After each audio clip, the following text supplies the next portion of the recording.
Ang mismong mensahe ng ating Pangulong Bongbong Marcos. Bigo na naman yung pagpakalat ng mga DDS ng fake news na itinatbuhan niya sa St. Luke's. Kahapon nag-react agad po yung Palasyo Malacanang para pasinungalingan yung pinapakalat ng mga DDS na fake news.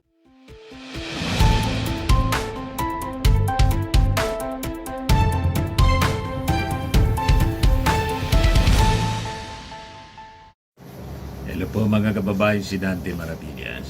Nagpaabot na din po mga kababayan ng pahayag yung ating Pangulong Bongbong Marcos ng mensahe in relation na sa nangyayari ngayon na kaguluhan sa Iran at sa Israel sa pagsalakay po ng Amerika. O ngayon, di na-confirm na yung ating Pangulo buhay pa. Kasi gustong-gusto na mamatay na ng mga DDS. Nagpakalat na naman po ng fake news kahapon na yung ating Pangulo itinakbo na sa ospital na naman. Wala talagang tigil mga kababayan sa pagpapakalat ng fake news ito mga DDS influencers. Buhay na buhay ang ating Pangulo. At ngayon nagpaabot ng mensahe mga kababayan ng kanyang statement in relation sa nangyaring kaguluhan ngayon sa Middle East. O yan yung ating Pangulo. Sabi dito sa report ng Manila Bulletin, no Filipino casualties so far in the Middle East attacks. Government on round-the-clock watch, sabi ng ating Pangulo. Ayan, President Marcos assured the public that no Filipino has been reported killed or injured amid escalating exchanges between Israel, the United States, and Iran in the Middle East. Ito yung mensahe mga kababayan ng ating Pangulo. Pakinggan po natin. Magandang umaga po sa inyong lahat. Sa palagay ko po ay nabalitaan nyo na po na binomba ng Israel at saka ng Amerika ang Iran. At ang Iran naman ay sumagot bomba naman ng mga American base sa United Arab Emirates, sa Bahrain, sa Oman at siyempre sa Israel. Alam naman natin na napakarami ang Pilipino diyan sa bandang Middle East. I'm sure nag-aalala kayo sa inyong mga kilala, mga kaibigan at mga kaanak na nandun. Mula nung nabalitaan natin na nagsimula itong gera, ay nag-monitor na kami kahapon pa ng late afternoon sa ating mga embassy, sa ating mga labor attaché, sa lahat ng mga embassy natin doon sa Middle East. At nais kong i-report sa ating mga kababayan na sa ngayon, as of 9 o'clock Sunday, wala po tayong natatanggap na report na may casualty na Pilipino. Wala pong Pilipino ang namatay, wala na Pilipino ang nasaktan. At sa ngayon ay patuloy ang aming pag-monitor para tiyakin na nasa magandang kalagayan ang ating mga kababayan sa Middle East. Ang ating tuloy-tuloy na binabantayan dahil ito'y kailangan natin tuloy-tuloy na bantayan at hindi ito tapos pa. Palagay ko patuloy pa itong gerang ito. Ngunit sa aming latest report ay ang ating mga kababayan ay nasa safe na lugar at sila ay kapunta sa mga bomb shelter kung saan sila at lumalayo sila doon sa mga bases ng Amerikano upang hindi naman sila mapalapit sa alanganin. Patuloy po ang pagre-report natin habang dumadating po ang report sa akin. Magandang umaga po. So yun mga kababayan, ang mismong mensahe ng ating Pangulong Bongbong Marcos. Bigo na naman yung pagpakalat ng mga DDS ng fake news na itinatbuhan niya sa St. Luke's. Kahapon nag-react agad po yung Palasyo Malacanang para pasinungalingan yung pinapakalat ng mga DDS na fake news. O ito yung sabi ng Palasyo Malacanang kahapon, Marcos well, healthy, not trust the hospital. Because I knew, wala talagang magawang matino itong mga DDS. Tapos nag-post si Lorraine Badoy. Yan ang post mga kababayan ni Lorraine Badoy. Yan Lorraine Badi. Sabi niya, sorry, hindi si Bangag yung nasa St. Luke's. Bukas uli, dasal tayong matigi na ang sabay mura. Ganyan mga kababayan kasama. Ganyan sila mga kababayan kasama. Mag-wish na ang ating Pangulong Bongbong Marcos matigi na daw, mamatay na.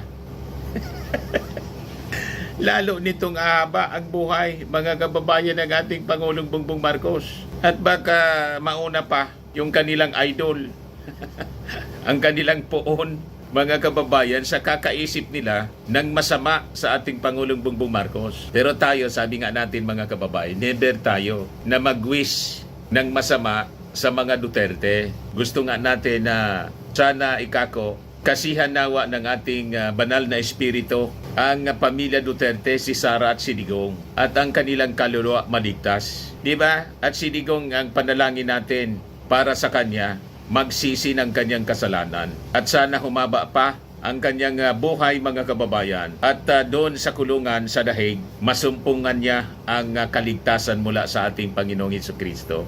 Yan ang ating wish. Never tayo na mag-wish ng masama tulad ng kanilang wish sa ating Pangulong Bongbong Marcos na subsob mga kababayan sa pagtatrabaho, pero pinag-iisipan nila ng masama. Habang yung kanilang gustong ipalit si Sara, ang sabi nasa Bangkok, Thailand, lumakwat sa na naman. Walang ginagawa, lumakwat sa mga kababayan. Ayan si Sara, sabi sa post ni Attorney Jesus Falciso. Kahapon, Tweety Bird reports, Inday Lustay, aka Sara Duterte was spotted in Bangkok Thursday, kahit na work day, today and tomorrow for most Filipinos. Tweety Bird says she was spotted near major mall in Bangkok and was touring or shopping in the area. Daming time magbakasyon, siguradong didipinsan ito ng mga DDS. Pero nung si Leni Robredo ang nasa abroad, nung kung ano-anong mga sinasabi, kahit work-related trips, abroad si BP Leni noon. Meron pang pautot ang mga DDS noon na nasaan ang busy. Pero ngayon, walang pakialam kung nasaan si Sara. Ayan si Sara, na picturean mga kababayan, sabi sa Bangkok daw ito. You see? Pero yung ating Pangulong Bongbong Marcos mga kababayan na subsob sa trabaho, gusto na nilang matigi. You see? At paulit-ulit na binabalita nila na ang ating Pangulo daw tinakbo na naman sa ospital. Ganon sila kasama. O ngayon, yun ating armed forces, on standby, sabi ng armed forces, for any humanitarian evacuation ops in the Middle East, sabi ng Department of National Defense natin. Sabi dito mga kababayan sa report ng Philippine Daily Inquirer, the armed forces of the Philippines stands ready to assist in humanitarian and evacuation operation in West Asia, commonly called the Middle East. This comes amid the recent military escalation of conflict between US, Israel, and Iran, sabi po ng DND ngayong Sunday. Ayon sa Department of National Defense, it is keeping in touch with the Department of Foreign Affairs, Department of Migrant Workers or DMW, and other relevant agencies regarding the conflict in the Middle East. The armed forces of the Philippines stands ready to assist in humanitarian and evacuation operations if directed. According to the department, tensions are so far limited to the Middle East and there is currently no verified direct threat to Philippine territory or to Filipinos and foreigners within the country. Walang katotohanan yung mga pananakot ng mga DDS influencers tulad po ni Jason Sa na pinalalabas baka tayo madamay because of the EDCA sites ng mga Amerikano dito sa ating bansa. Ginagamit nila sa propaganda ito po.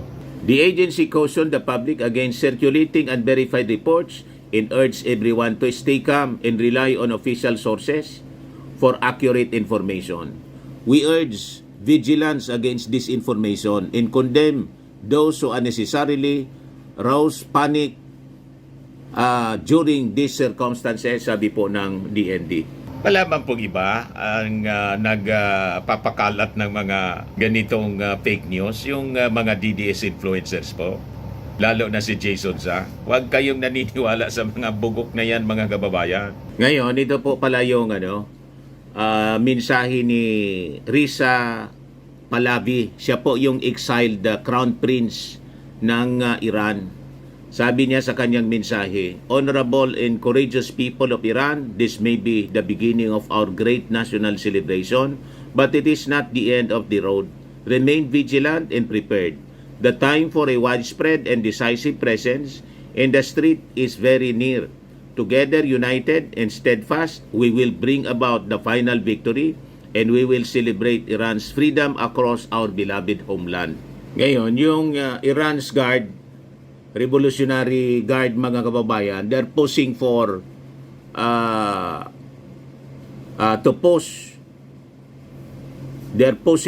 to name Khamenei successor outside legal procedures.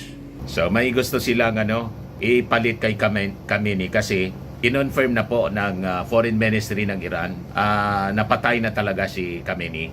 Ito yung latest. Iran has just announced the death of their supreme leader Ali Khamenei.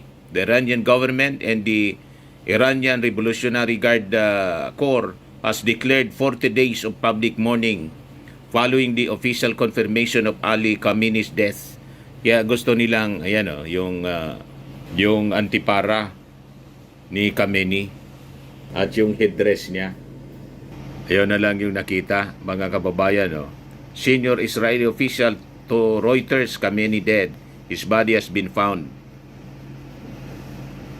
Kaya confirmed na po, mga kababayan. Pumipili sila ng pamalit. Kaya yung gira po, hindi pa tapos. At hindi lang si Khamenei, Ali Khamenei yung namatay. Pati yung kanyang anak na babae, son-in-law, as saka yung apo, granddaughter niya po, mga kababayan. Nadamay doon sa pambubumba. Ito yung celebration ng mga Iranians in Israel. Mga kababayan, nagsiselebrate sila dahil sa pagkamatay ni Khamenei. Iranians in Israel waving flags. Iranian flags in Israeli flag. The Star of David, mga kababayan. Ito sasayawan yung mga Iranians, mga kababaihan, mga kababayan. Sasayawan sila dahil sa tuwa sa pagbagsak.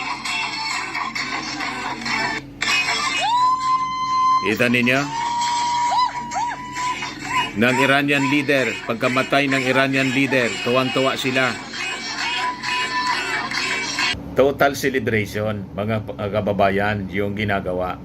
Pero tuloy-tuloy pa rin yung mga bombings na ginagawa. Kasi siyempre, yung mga tauhan ni Ali Khamenei, nagbabanta pa rin po. Ito nga yung report ng CNN International. Iran launched a fresh wave 54 minutes ago of strikes across the Middle East with explosion heard by CNN teams in several capitals and major cities.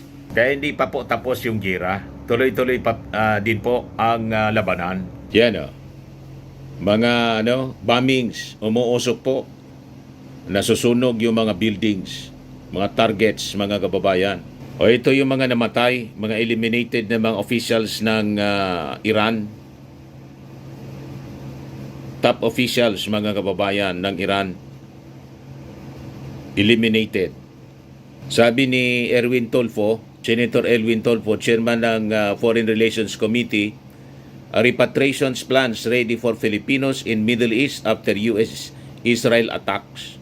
O ito si Trump, mga kababayan, before ng airstrike. Burgers then war. Trump's bluffs before Iran strikes. Kumain mo na ng McDo. Sabi dito sa report ng South China Morning Post. Hamburgers for everyone, Trump declared to cheering customers at Whataburger restaurant pala, hindi man McDo. Before the 47th president left, clutching a bag with order number 47. 9 hours later, in the dead of the night, Trump announced that he had ordered the start of a major attack against Iran. Kumain muna ng hamburger. May ganon, mga kababayan, di ba? So anyway, yan po, mga kababayan, yung mga developments ng ating mga balita ngayon. Ako po si Dante Maravillas. Bye-bye po. God bless.